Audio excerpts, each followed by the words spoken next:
Hello friends, स्वागत है आपका आपके अपने YouTube channel make your future with us में।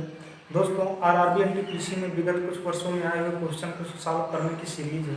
उसमें एलसीएम और सीएम से रिलेटेड ये चौथा वीडियो है। इसके पहले 3 वीडियो में आपने 30 क्वेश्चन सॉल्व किए हैं। इसके बाद इस चौथे वीडियो में आप 10 क्वेश्चन सॉल्व करेंगे। इसके बाद एक वीडियो और आएगा, उसमें 10 क्वेश्चन और भी सॉल्व करने होंगे। दोस्तों, क्वेश्चन को सॉल्व करने का जो एक पैटर्न है, किसी भी क्वेश्चन को ऑप्शन मेथड से या फिर जो है थॉट प्रोसेस से सॉल्व कैसे किया जाता है, हम इसी को ध्यान में रखते हुए हर क्वेश्चन को सॉल्व करने की कोशिश करेंगे। चलिए, टाइम ना बर्बाद करते हुए आज के पहले क्वेश्चन को देखते हैं। आज का पहला क्वेश्चन है, लिखा है वह बड़ी से बड़ी संख्या ज्ञात कीजिए जिससे 1250 और 1615 में अगर भाग करें तो शेष क्रमशः कितना बचे, 4 और 5 बचे। मतलब समझिएगा क्वेश्चन का, इनमें से वह बड़ी से बड़ी संख्या हमें ढूंढनी है जिसमें यदि 1250 में भाग करें तो शेष 4 बचे और 1615 में भाग करें तो 5 बचे। यहाँ हमें एक बात ये कंफर्म होती है कि अगर ये 4 ना होता 1250 में, तो हम ये कहते 1250 में अगर ये 4 ना होता तो हम ये कहते जो 446 है ये उस बड़ी से बड़ी संख्या से क्या होता, पूर्णतः विभाज्य होता। ऐसे ही 1615 में शेष बचने की बात हो रही है 5, अगर ये 5 ना होता 1615 में से, तो हम ये कहते कि 1610 जो है उस बड़ी से बड़ी संख्या से क्या होगा, पूर्णतः विभाज्य होगा। हम इसी बात को फॉलो करते हुए ऑप्शन चेक करेंगे। देखिएगा, हमें बड़ी से बड़ी संख्या ढूंढनी है तो ऑप्शन भी हमें बड़े से बड़े लेकर के चेक करने हैं। हमें 8 से जो है 18 से डिविजिबिलिटी चेक करनी है। कोई संख्या 18 से तब डिविजिबल होती है जब वो 9 और 2 दोनों से डिविजिबल हो। देखिएगा, 2 से डिविजिबिलिटी सिर्फ यूनिट प्लेस देख के आप बता सकते हैं ये 2 से दोनों संख्याएं डिविजिबल हैं। 9 से डिविजिबिलिटी कैसे चेक करते हैं, अंकों का योग कर लीजिए, दोनों संख्याएं कटनी चाहिए। ये 6 4 10 3 13, 13 जो है 9 से नहीं डिविजिबल है। इस प्रकार ये संख्या 9 से नहीं डिविजिबल होगी तो 18 से भी नहीं डिविजिबल होगी। ये 18 से डिविजिबल हो जाए तो कोई मतलब नहीं, दोनों को डिविजिबल होना पड़ेगा, इसलिए ऑप्शन आपका क्या हो जाएगा, गलत हो जाएगा। आगे आते हैं, देखिएगा हम दूसरी संख्या 16 से चेक करेंगे। 16 से डिविजिबल होने के लिए संख्या का 2 और 8 दोनों से डिविजिबल होना चाहिए। 2 से डिविजिबल तो है ही। 8 से डिविजिबिलिटी कैसे चेक करते हैं, जब भी 8 से हमें डिविजिबिलिटी चेक करनी हो, मान लीजिए 1246 है, आप इसको भी चेक कर सकते हैं, कोई भी चेक कीजिए। मान लीजिए अगर ये डिविजिबल है 8 से तो हमें इसको भी चेक करना होगा, लेकिन अगर कोई एक नहीं डिविजिबल है तो हमें दूसरे चेक करने की जरूरत नहीं है। देखिएगा, हमें 1246 चेक करना है तो हम सिर्फ 46 पे ध्यान देंगे। जो 2 अंक के बाद तीसरा अंक है 2 है, अगर ये सम है तो इसमें कोई बदलाव नहीं करेंगे, आप इसमें 8 से भाग दे दीजिए। अगर ये 46 डिविजिबल है तो ये पूरी संख्या क्या हो जाएगी, 8 से डिविजिबल हो जाएगी। देखिएगा, 8 पंचे 40 होता है, 40 शेष कितना आया, 6 आया है। इस प्रकार हम कहेंगे 46 जो 8 से डिविजिबल नहीं है, इसलिए 1246 भी 8 से डिविजिबल नहीं होगा। जब ये 8 से डिविजिबल नहीं है तो 16 से भी डिविजिबल नहीं होगा। आगे आते हैं, अगला ऑप्शन देखते हैं। इसके बाद थर्ड ऑप्शन पे आप इसको चेक करोगे, क्यों, क्योंकि हमें बड़ी से बड़ी संख्या ढूंढनी है तो बात की बात है 13 पे। देखिएगा, हमें ढूंढना है 14 से डिविजिबिलिटी। 14 से डिविजिबिलिटी का मतलब जो संख्या 2 और 7 दोनों से डिविजिबल होगी वो 14 से डिविजिबल होगी। 2 से डिविजिबल होने के लिए यूनिट प्लेस पर कितना है, 0 है, 2 से डिविजिबल है। 7 से डिविजिबिलिटी कैसे चेक करते हैं, 7 से डिविजिबिलिटी चेक करने के लिए देखिएगा हमें 1246 को चेक करना है 7 से डिविजिबल है या नहीं। हमें यहाँ ये नहीं बताना है कि भागफल कितना आएगा, हमें बस इतना बताना है कि ये 7 से डिविजिबल है या नहीं है।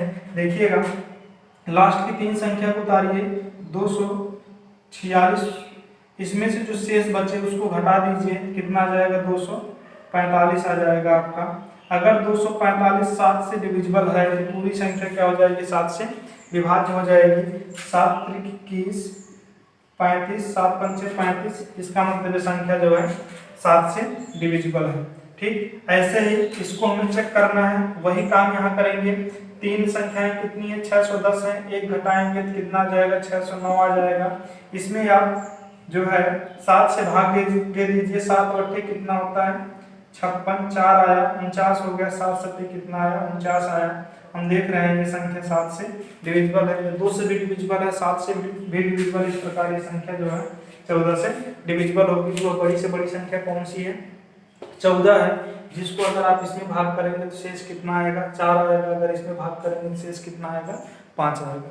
उम्मीद है बात आपको समझ में आई होगी। आगे आते हैं अगले क्वेश्चन पर।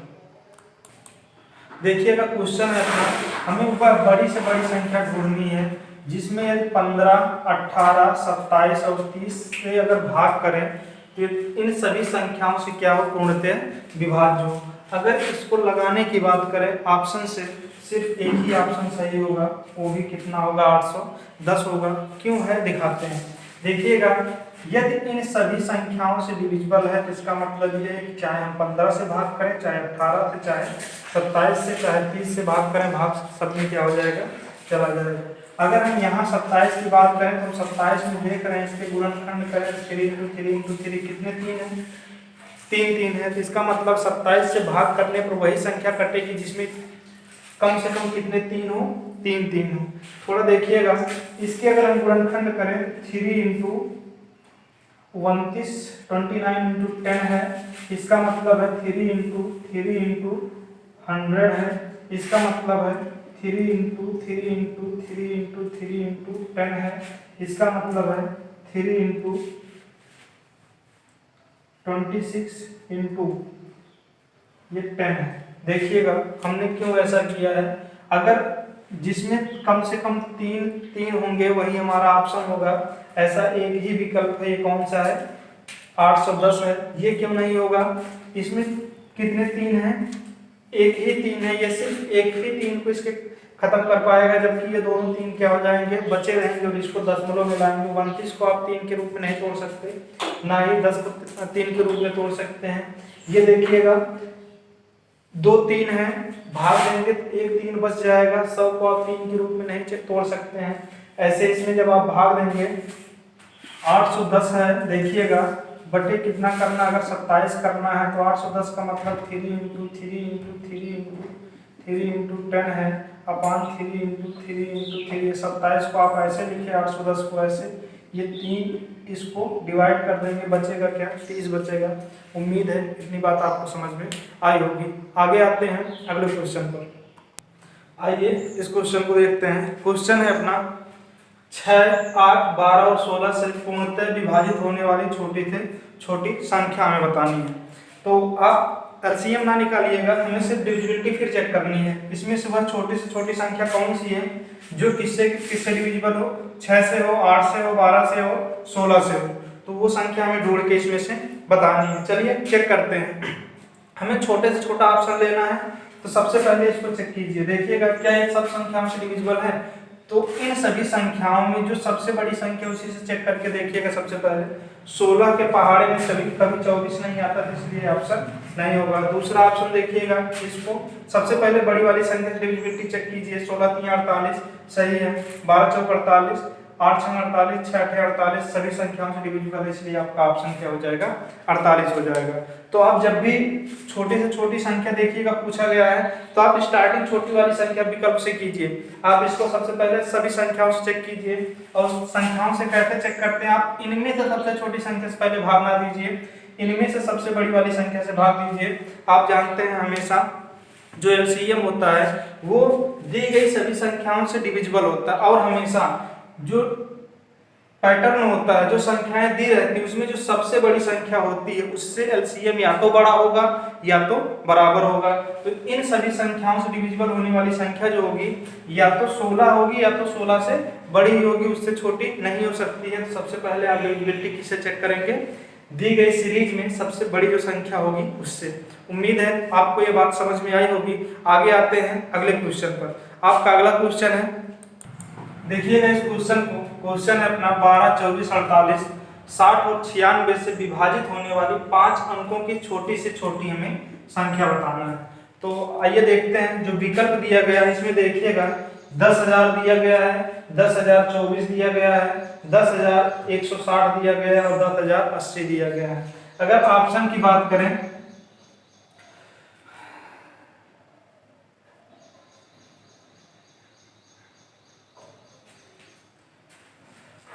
सिर्फ यही एक ही ऑप्शन सही होगा और सब गलत हो जाएंगे। क्यों होगा? आइए देखते हैं। हम जानते हैं यदि इनसे डिवाइड होने वाली संख्या की बात हो रही है, छोटी से छोटी संख्या, इसका मतलब वो संख्या 12 से डिवाइड होगी, 24 से, 48 से, 60 से और 96 से डिवाइड होगी।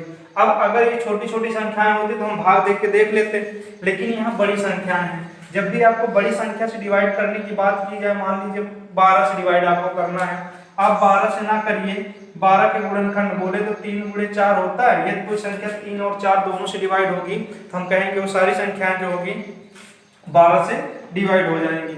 इसका मतलब डिविजिबिलिटी जब भी चेक करेंगे तो हम उसके गुणनखंडों से चेक कर सकते हैं। ऐसे 24, 8 3 24, यदि कोई संख्या 24 से डिवाइड है, इसका मतलब है वो 8 से भी डिवाइड होगी और 3 से भी डिवाइड होगी। अगर कोई संख्या 8 और 3 दोनों से डिवाइड है तो हम कहेंगे वो संख्या 24 से डिवाइड है। इसी मेथड का यूज करेंगे। देखिएगा 3 से डिवाइड होने के लिए क्या चाहिए, अंकों का योग।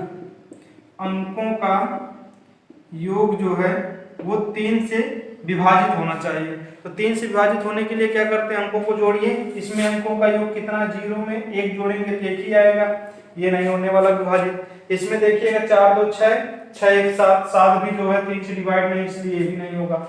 6 1 7 1 8, 8 भी 3 से डिवाइड नहीं, इसलिए ये भी नहीं होगा। 8 1 9, यही एक ऑप्शन है जो 3 से डिवाइड है, इसलिए क्या होगा, ये ऑप्शन आपका सही हो जाएगा। उम्मीद है डिविजिबिलिटी मेथड आपको पसंद आया होगा। जब भी आपको विभाज्यता चेक करनी हो तो आप भाग ना दीजिए, हमें 48 से भाग नहीं देना। हमें 48 का मतलब होता है 12 चौक 48। कोई संख्या 12 और 4 दोनों से डिवाइड है तो संख्या क्या हो जाएगी, 48 से डिवाइड हो जाएगी। उम्मीद है आपको ये मेथड समझ में आया होगा, पसंद भी आया होगा। चलिए आगे आते हैं अगले क्वेश्चन पर। आइए क्वेश्चन देखते हैं। क्वेश्चन है अपना, यदि p सबसे बड़ी संख्या है जिससे 60, 150 और 285 को विभाजित करने में प्रत्येक दशा में समान शेष बचे, तो हमें p के अंकों का योग ज्ञात करना है। ध्यान दीजिएगा, क्वेश्चन में बताना है वह बड़ी से बड़ी संख्या कौन सी है जिससे यदि 60, 150, 285 को भाग करें तो क्या हो, जो शेष है वो समान बचे। तो हमें उस संख्या में जो डिजिट है, जो अंक है, उसका हमें योग करके बताना है। याद रखिएगा, जब ऐसी कंडीशन है तो आप ऑप्शन मेथड नहीं यूज कर सकते। अगर आपको डायरेक्ट p का मान पूछा होता कि वो बड़ी से बड़ी संख्या कौन सी है जिससे 60, 150, 285 को भाग करें तो शेषफल समान बचे, तो तब हम कुछ कर सकते थे। लेकिन यहाँ उस p के जो अंक हैं उसका योग पूछा गया है, इसलिए आप ऑप्शन मेथड यहाँ यूज नहीं कर सकते, वो कुछ भी हो सकता है। ऐसे न्यूमेरिकल को लगाते कैसे हैं, देखिएगा। आपको करना क्या है, जो भी संख्याएं हो उसको एक चक्रीय क्रम में लिख लीजिए। चक्रीय क्रम में लिखने से फायदा क्या होगा बताते हैं। देखिएगा, हमें करना क्या रहता है, हमें डिफरेंस निकालना रहता है दो संख्याओं का। बोले तो 150 माइनस 60, इसके बाद देखिएगा इसका डिफरेंस निकला, इन दोनों का निकलेगा 285 माइनस 115। इसके बाद करना क्या है, 285 माइनस 60 करेंगे तो डिफरेंस निकल के आएगा। हमने चक्रीय क्रम में लिखने के लिए क्यों कहा है, चक्रीय क्रम में लिखने से आप कभी भूलेंगे नहीं। चाहे 3 संख्या दी हो, चाहे 4 संख्या, चाहे 5 संख्या, आप दो का डिफरेंस हमेशा निकाल लोगे। देखिएगा यहाँ का डिफरेंस ये लिखा गया है, इसके बाद इन दोनों का डिफरेंस ये है, फिर ये डिफरेंस यहाँ लिखा गया है। इसके बाद क्या करेंगे, अंतर निकाल लीजिए। देखिएगा 150 माइनस 60 कितना होता है, 90। ये हो जाएगा आपका 135 और ये हो जाएगा आपका 225। इसका मतलब है 90, 135 और 225 हमारे पास डिफरेंस आया है। अब ये जो डिफरेंस आता है इसका हमें एचसीएफ निकालना होता है। क्या निकालेंगे आप, एचसीएफ। तो हमें पता चल जाएगा कि वो कौन सी संख्या है जिसको इससे डिवाइड करें तो प्रत्येक दशा में शेष समान बचेगा। देखिएगा एचसीएफ कैसे निकालेंगे। एचसीएफ निकालने का डिफरेंस मेथड बताया गया था हमें। 90, 135 और 225 का अगर जो है निकालना है एचसीएफ, इन दोनों के जिसके बीच में आपको कम डिफरेंस दिखे उन्हीं का डिफरेंस निकाल लीजिए। देखिएगा 45 का डिफरेंस है, इसका मतलब इसका एचसीएफ या तो 45 होगा या तो 45 के गुणनखंड होंगे। आप चेक कर लीजिए क्या ये सभी संख्याएं 45 से डिवाइड हैं। 45 दूना 90, 45 का 3 बार गुणा करेंगे तो 135 हो जाएगा, और जो है और 45 पंचे कितना होता है, 225 होता है। इसका मतलब ये 45 इन सभी संख्याओं को डिवाइड कर दे रहा है। हमारा जो आंसर होगा, जो p का मान होगा, वो बड़ी से बड़ी संख्या कौन सी आई है, 45 आई है। इसका मतलब 45 से जब आप 60, 150 और जो है 285 में भाग करेंगे तो शेषफल कितना आएगा, जो भी आएगा हमेशा समान आएगा। आप भाग करके चेक करके देख भी सकते हैं। ठीक, तो हमें बताना था p के अंकों का योग। तो p के अंक कौन कौन से हैं, 4 और 5 हैं। इसके जब अंकों का योग करेंगे तो कितना हो जाएगा, 4 + 5 = 9 आएगा। आपका आंसर क्या हो जाएगा, 9 हो जाएगा। उम्मीद है बात समझ में आई होगी। आपको करना क्या है, देखिएगा, कहा गया न्यूमेरिकल में एक कोई वैल्यू है, कोई मान है, बड़ा से बड़ा मान है, जिसको अगर 60 में भाग करें, 150 में भाग करें और 285 में भाग करें तो होता क्या है, प्रत्येक दशा में शेष समान बचता है। तो वो जो मान है उसके अंकों का हमें जो है योग बताना है। देखिएगा, तो जब भी ऐसी कंडीशन होती है तो हम डायरेक्ट इसका एचसीएफ नहीं निकालते हैं, हम इनके डिफरेंस का एचसीएफ निकालते हैं। तो इनका डिफरेंस कितना है, 90, 135 और 225 है। तो अब 90, 135, 225 का एचसीएफ कितना आ गया, 45। हमें इनके अंकों का योग करना है। अंकों का योग कितना आ जाएगा, 9 आ जाएगा। इस प्रकार आपका ऑप्शन जो डी वो क्या हो जाएगा, सही हो जाएगा। उम्मीद है बात आपको समझ में आई होगी। आगे आते हैं अगले क्वेश्चन पर। यदि x कोई एक छोटी से छोटी संख्या है जिसे 6, 7, 8, 9 तथा 12 से विभाजित करें तो शेष क्रमशः 2, 3, 4, 5 और 8 बचता है। तो x का हमें 150% बताना है कि x का 150% क्या होगा। चलिए, अगर इसको लगाने की बात करें, पहले लगा के दिखाएंगे, इसके बाद फिर ऑप्शन मेथड से कैसे यूज करते हैं उसको दिखाते हैं। देखिएगा, सवाल का मतलब ये है, कोई छोटी से छोटी संख्या है x है, जिसमें यदि 6 से हम भाग दें तो शेष 2 बचता है, 7 से भाग दें तो शेष 3 बचता है, 8 से भाग दें तो 4, 9 से भाग दें तो 5 और 12 से भाग दें तो 8 शेष बचता है। फिर वो जो x वैल्यू है उसका हमें 150% का मान बताना है कि ये होगा, ये होगा, ये होगा या ये होगा। आइए दिखाते हैं कैसे। जब भी छोटी से छोटी संख्या की बात करें तो सबसे पहले आपको करना क्या है, जो भी संख्या जिससे भाग देना है उसमें से जो शेष बचता है उसको घटा के देखिए डिफरेंस कितने का आ रहा है। तो ये हो जाएगा आपका 3, ये 4, ये 5 और ये 8। देखिएगा, डिफरेंस की अगर हम बात करें तो हर वैल्यू में एक समान डिफरेंस आ रहा है और कितने का आ रहा है, 4 आ रहा है। तो उम्मीद है आप इतनी बात समझ पाए होंगे।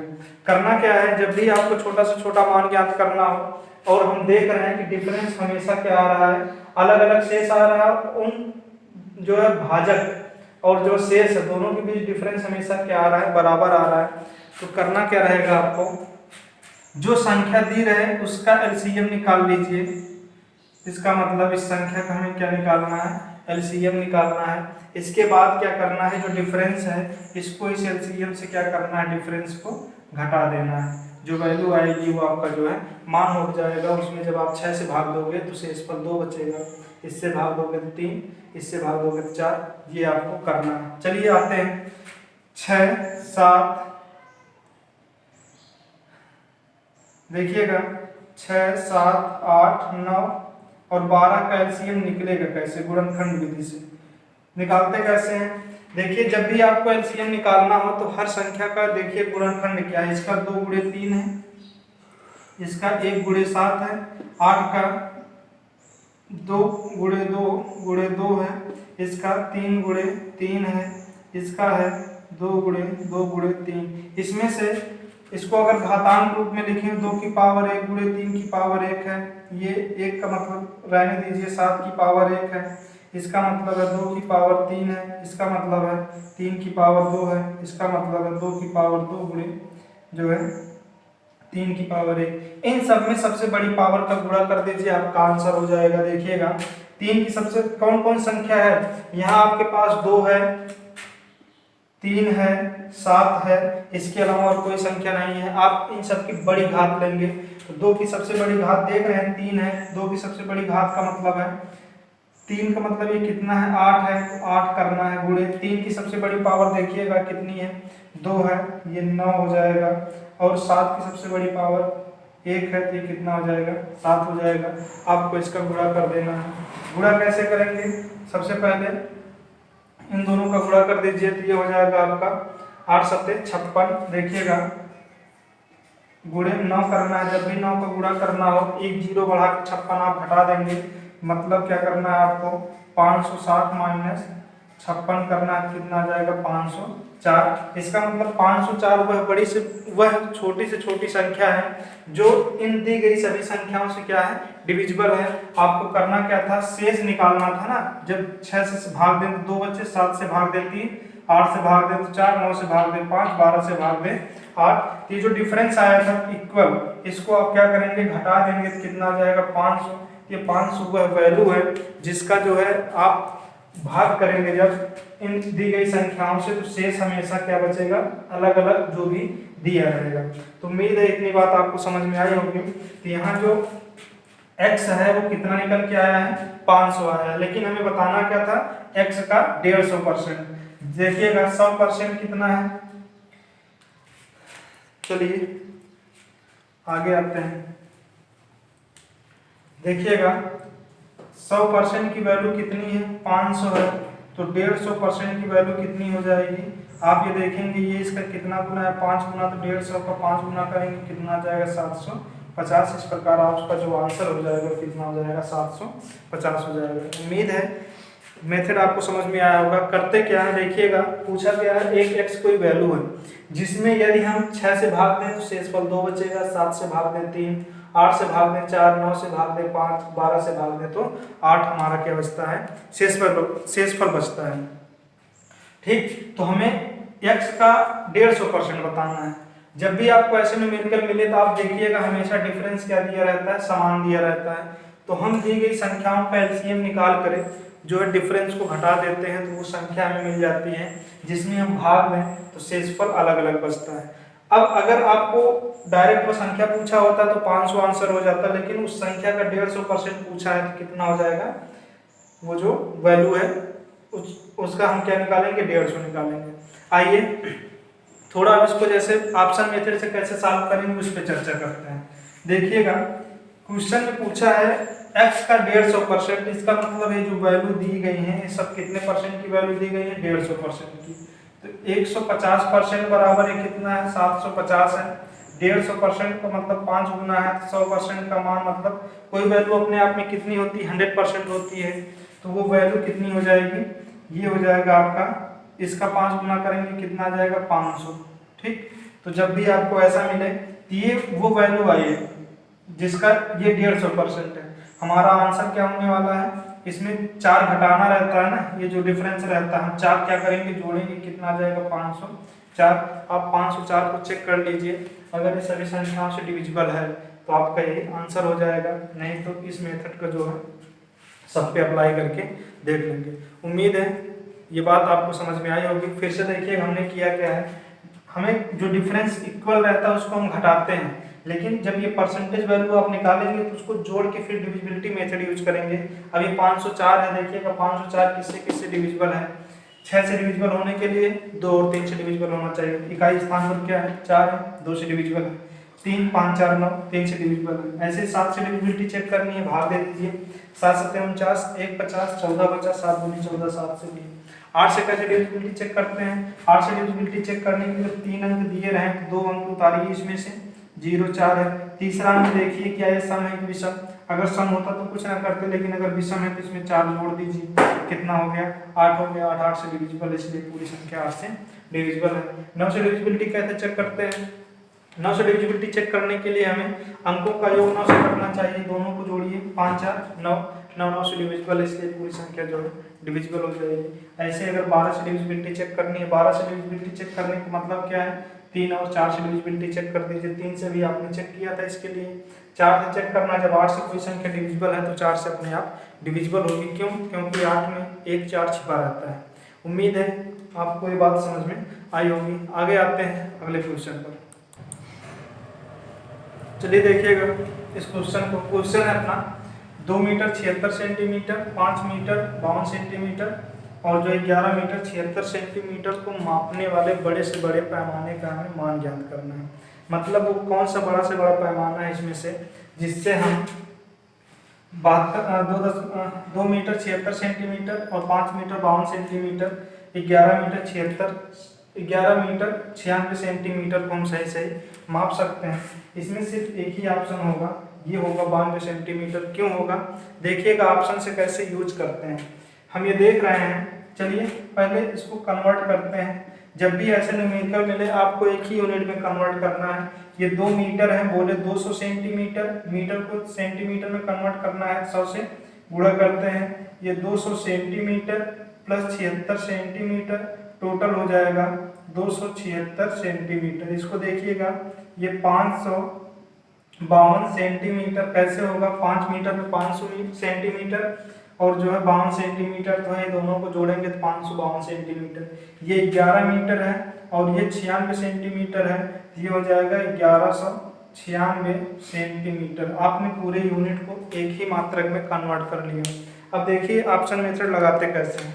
ये थोड़ी वैल्यू देखिएगा, लिखा है 92 मीटर और ये जितनी वैल्यू है सब 200, ये देखिएगा ये जो है 276 सेंटीमीटर है और ये क्या है 552 सेंटीमीटर, ये क्या है 1196 सेंटीमीटर है। जबकि ये क्या है आपकी, अगर हम बात करें, अगर इसको हम सेंटीमीटर में कन्वर्ट करेंगे तो ये हो जाएगा 9200 सेंटीमीटर। तो हम जानते हैं कि जो एचसीएफ होता है, जो किसी संख्या को डिवाइड करने वाली, इनको डिवाइड करने वाली संख्याएं जो होंगी, वो इसमें जो सबसे छोटी संख्या है 276 उससे कम ही होगी, इससे ज़्यादा कभी हो नहीं सकती। इसलिए ये भी गलत है और ये भी गलत है। चलिए आगे आते हैं। इसको हमने क्यों गलत किया है, हम जानते हैं कि हमें इनका एचसीएफ निकालना, बड़ी से बड़ी संख्या ढूंढनी है जो सबको डिवाइड कर दे। तो ये एचसीएफ कभी दशमलव में नहीं आया है, इसलिए ये क्या हो जाएगा, ये भी गलत हो जाएगा। एक ही ऑप्शन है, कौन सा है, 92 सेंटीमीटर सही होगा। फिर से देखिएगा, हमसे पूछा गया था इन तीनों पैमाने को मापने के लिए वह बड़ी से बड़ी कौन सी यूनिट है जो तीनों को पूर्णतः जो है माप सके। तो हम करते क्या हैं, जितनी भी संख्याएं हैं उनको एक ही यूनिट में लाते हैं। देखिएगा मीटर सेंटीमीटर में दिया था, हमने सेंटीमीटर में कन्वर्ट कर दिया सबको। अब हमें इनको मापने के लिए एक पैमाना चाहिए, तो इनमें से कौन सा है, तो हम जानते हैं जो सबसे छोटी संख्या है उससे छोटा ही पैमाना हो सकता है, इससे बड़ा नहीं हो सकता। क्यों, अगर इससे बड़ा पैमाना आपने बना दिया तो ये माप ले ही नहीं सकता। ठीक, तो इससे छोटी वैल्यू कौन सी है, हम देखते हैं, यही एक वैल्यू, 2 वैल्यू जो इससे छोटी है। तो ये दशमलव में है इसलिए ये कैंसिल हो गया। ये जो है आपका जो मीटर में था, इसको सेंटीमीटर में आप कन्वर्ट करेंगे तो 9200 सेंटीमीटर हो जाएगा। ये जो है छोटी वाली वैल्यू से बहुत ज़्यादा बड़ा है, इसलिए ये नहीं होगा। उम्मीद है आपको ऑप्शन मेथड समझ में आया होगा। आप अगर इसको ना यूज करें फिर इनका सबका आपको एचसीएफ निकालना होगा, एचसीएफ आप निकाल करके भी आंसर बता सकते हैं। उम्मीद है बात आपको समझ में आई होगी। आगे आते हैं अगले क्वेश्चन पर। आइए इस क्वेश्चन को देखते हैं। क्वेश्चन है अपना, एक कोई घड़ी है, देखिएगा 15, 18, 27 और 30 सेकेंड बाद वो बजती है। ये सभी घड़ियां एक साथ बजी थी 6:10 पर। तो कह रहा है कि अब वो कब एक साथ बजेंगी। जब भी आपको ऐसे क्वेश्चन हो, या तो घड़ी होगा या तो रोड लाइट होगी जो कुछ समय के अंतराल पर जलती हैं। अगर रोड लाइट है तो जलेगी और घड़ी है तो वो अलार्म बजेगा उसमें। तो ये एलसीएम एचसीएफ से रिलेटेड क्वेश्चन होता है। एलसीएम एचसीएफ का बहुत ही अच्छा यूज है, हम कैसे निकालते हैं कि वो कब आने वाले टाइम में एक साथ बजेंगी। देखिएगा जब भी आपको ऐसे क्वेश्चन मिले और अगर आपको ऑप्शन मेथड यूज करना है, देखिएगा सब सेकंड में है, तो इसका मतलब कुछ निश्चित सेकंड के बाद ये एक दूसरे पे जो है ओवरलैप कर जाएंगी, मतलब एक ही साथ बजेंगी। तो अगर हम ऑप्शन की बात करें, देखिएगा 6:10 पर बजी हैं। ये ऑप्शन कहता है हमसे 4 मिनट 30 सेकंड बाद दोबारा एक साथ बजेंगी। ये ऑप्शन कहता है हमसे 30 मिनट बाद एक साथ बजेंगी। ये ऑप्शन कहता है हमसे 3 मिनट के बाद एक साथ बजेंगी। और ये ऑप्शन कहता है हमसे कि जो है 3 घंटा 50 मिनट के बाद एक साथ बजेंगी। सोचिएगा ये सब सेकंड में वैल्यू है, इतना डिफरेंस नहीं आएगा, इसलिए ये ऑप्शन आपको चेक करने की जरूरत ही नहीं है। ये सब सेकंड में वैल्यू दी गई है। अब हम जानते हैं कि अगर हम इसको 4 मिनट 30 सेकंड को अगर हम सेकंड में कन्वर्ट करें तो 4 मिनट में जो है 60 से गुणा करोगे 240 और प्लस 30 कितना हो जाएगा 270 सेकंड आ जाएगा टोटल। और अगर हम इसको करें ये हो जाएगा आपका 1800 सेकेंड आ जाएगा, और ये आ जाएगा आपका 180 सेकेंड आ जाएगा। और ये तो बहुत ही सेकंड आने वाला है, इसमें आप पहले जो है 60 करेंगे तो 3 घंटे में हो जाएगा सेकंड, और उसमें फिर 50 जोड़ेंगे तो आपका जो है ये 50 मिनट है, तो इसको भी सेकंड में बदलेंगे तो बहुत बड़ी वैल्यू आने वाली है। छोड़िए इसी को चेक कीजिएगा, देखिएगा अब हमें डिविजिबिलिटी चेक करनी है। जो भी वैल्यू इस सेकंड में जो भी वैल्यू इससे कट जाएगी वो संख्या क्या हो जाएगी, हमारा आंसर हो जाएगा। देखिएगा अगर हम बात करें तो इसमें 3 गुणे 5 है, और इसमें 6 गुणे जो है 9 गुणे 2 बोले तो इसका गुणनखंड अगर हम करेंगे 9 इंटू 2 है, इसका अगर हम करेंगे देखिएगा 3 इंटू 3 है, और इसका अगर करेंगे हम 3 इंटू 10 है।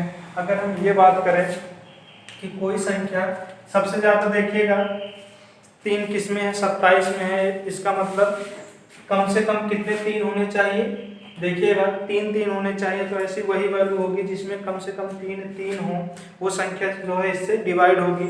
तो अगर हम इसकी बात करें 270 का मतलब होता है 3 इंटू 3 इंटू 10 है, इसका मतलब क्या है 2 इंटू 5 है। इसको अगर आप इससे डिवाइड करेंगे, देखिएगा डिवाइड कैसे करते हैं, 15 का मतलब है 3 इंटू 5, ये इससे डिवाइड हो गया, कट गया, भाग चला गया। ऐसे 18 से करेंगे, हम इसीलिए कह रहे हैं कि जिसमें सबसे ज़्यादा 3 है वही अगर डिवाइड कर देगा उस संख्या को तो ऑप्शन हमारा वही होगा। इसमें कितने हैं, 3 है, तो अगर 27 का भाग चला जाएगा, 27 का मतलब 3 इंटू 3 से ये तीनों कट जाएंगे, इसका मतलब 27 का इसमें भाग चला गया है। तो आपका ऑप्शन क्या हो जाएगा, ये सही हो जाएगा। यही एक ऑप्शन है जिसको ये पूरा डिवाइड करेंगे। आप कहेंगे ये क्यों नहीं है, 1800 है, देखिएगा 1800 का मतलब होता है 3 इंटू 2 इंटू 100 का मतलब क्या होता है, जो भी हो 100 में एक भी 3 नहीं है, ये 5 गुणे 5 गुणे 2 गुणे 2 है, ठीक। तो ये देखिएगा आप इससे अगर भाग करोगे 3 इंटू 5 तो इसका तो भाग चला जाएगा, ये चला गया, और 20 पंचे 100 खत्म हो गया। इसका हो जाएगा 2 3 है, कट जाएगा, लेकिन इसका भाग नहीं जाएगा, 27 का भाग नहीं जाएगा, 27 का मतलब 3 गुणे 3 है। देखिएगा ये 2 3 तो इसको कैंसिल कर देंगे, लेकिन ये 3 कहाँ जाएगा, ना तो इसके पास 3 है ना ही इसके पास 3 है, इसलिए ऑप्शन नहीं होगा। ऐसे 180 है तो 180 में भी नहीं जाएगा, और ये तो बहुत बड़ी संख्या है, ठीक। इसको अगर सेकंड में आप बदलेंगे, 3 घंटा लिखा गया है, 3 घंटा और जो है 50 मिनट है। 3 घंटे को अगर बदलेंगे 3 गुणे 60 हो जाएगा, 50 मिनट को बदलेंगे 50 गुणे 60 हो जाएगा, जो है 6 18 108 ये हो जाएगा आपका, और ये हो जाएगा 6 पंचे 30 000। आप जोड़ेंगे तो सेकंडों की संख्या इतनी आने वाली है, इसलिए ये ऑप्शन नहीं होगा। उम्मीद है आपको ऑप्शन इधर समझ में आया होगा। जो भी ऑप्शन आपसे डिवाइड हो जाए इन सभी संख्याओं से, वही हमारा क्या हो जाएगा, आंसर हो जाएगा। जबकि इसको लगाने का बेसिक मेथड क्या है, जो भी वैल्यू दी रहे उसका हमें क्या निकालना रहता है, 15 18 27 और 30 का हमें क्या निकालना है, एलसीएम निकालना। यही एलसीएम हमारा क्या हो जाता है, आंसर हो जाता है। देखिएगा कैसे निकालेंगे, अगर हम पूछें इसका एलसीएम कैसे निकालेंगे, तो आप भाग दीजिए, या तो भाग विधि से निकालिए, या तो गुणनखंड विधि से निकालिए। गुणनखंड विधि से कैसे निकालते हैं, देखिएगा अगर हम पूछे 5, इसमें क्या क्या हो सकता है, इसमें 3 गुणे 5 है, इसमें 9 गुणे 2 है, इसमें 3 त्रिक 9 त्रिक 27 3 है, इसमें 3 दाम है 30 है, 2 गुणे 5 है। अगर हम बोले 5 की सबसे बड़ी पावर, तो 5 की सबसे बड़ी पावर 1 है। अगर हम बोले 3 की सबसे बड़ी पावर, तो इसके पास है, ये 27 हो ही जाएगा, ठीक। अगर आप बोले 2 किसके पास है, तो आप बोलोगे इसके भी पास है, इसके भी पास है। कितने 2 हैं, ये हो जाएगा 9 गुणे 2, और ये हो जाएगा 3 गुणे 5 गुणे 2। तो दोनों के पास एक ही 2 है, तो 2 की सबसे बड़ी पावर 1 है। आप इसका गुणा कर लीजिए, देखिएगा 5 गुना 10 27 दाम में 270, 270 का मतलब ये अगर आप मिनट में बदलेंगे 60 से भाग देंगे, इससे कट जाएगा, ये हो जाएगा आपका 6 चौक 24 4 मिनट, और जो है 3 27 30 सेकंड में आ जाएगा। उम्मीद है आपको बात समझ में आई होगी। आगे आते हैं, अगले क्वेश्चन को देखते हैं। आइए देखिएगा इस क्वेश्चन को। क्वेश्चन है अपना, कोई 3 घड़ियां हैं जो ऐसी डिजाइन की जाती हैं कि वो क्रमशः 1 घंटा, 2 घंटा और 3 घंटे पर अलार्म बजाती हैं। तो यदि वो पहले 3 घंटे पहले वो बज चुकी थी तो अब कह रहा है कितने घंटे जो है बाद बजेंगी। देखिएगा आपको जो घड़ियां हैं वो 1 घंटा, 2 घंटे और 3 घंटे पर अलार्म बजती हैं, तो इसका मतलब है इनका एलसीएम कितना हो जाएगा, 1, 2 और 3 का अगर हम एलसीएम की बात करें, 3 के अगर हम एलसीएम की बात करें तो कितना आएगा, वो 6 आएगा। कैसे आएगा देखिएगा, ये सभी अभाज्य संख्याएं हैं। जब भी अभाज्य संख्या का एलसीएम निकालना रहता है तो हम उन सभी संख्याओं को क्या कर देते हैं, गुणा कर देते हैं। 3 गुना 6 1 6, कितना है एलसीएम, 6 है। इसका मतलब तीनों घड़ियां एक साथ कब बजेंगी, प्रत्येक 6 घंटे के बाद बजेंगी। क्या 3 घंटे पहले अगर वो बज चुकी हैं तो सोचिएगा 3 घंटे पहले अगर वो बज चुकी हैं तो आगे कब बजेंगी, 3 घंटे बाद ही तो बजेंगी। मतलब अब से 3 घंटे पहले एक बार बजी हैं, अब कब बजेंगी, प्रत्येक 6 घंटे बाद वो एक साथ बजती हैं। 3 घंटे बाद, 3 घंटे पहले अगर वो बज चुकी हैं तो वो 3 घंटे बाद ही बजेंगी। तो इसका आंसर क्या हो जाएगा, 3 घंटा। उम्मीद है बात समझ में आई होगी आपको। आइए करके दिखाते हैं इसको। मान लीजिए कोई 3 घड़ियां आपकी इस प्रकार हैं।